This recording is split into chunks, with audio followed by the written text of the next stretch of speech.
In today's video, we'll learn how to optimize YouTube videos and thumbnails before uploading on your channel. Like and subscribe if you find this helpful. Let's go if you're ready.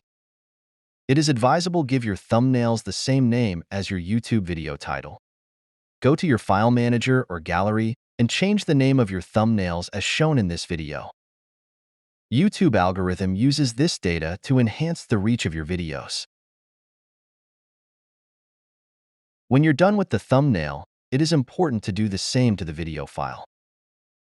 When you optimize your YouTube videos like that, the algorithm understands the video better and therefore finds you the right audience. Make this a practice and see how well your videos do on YouTube. Of course, you need not to forget to give your videos the right description filled with relevant keywords as well as tags and hashtags.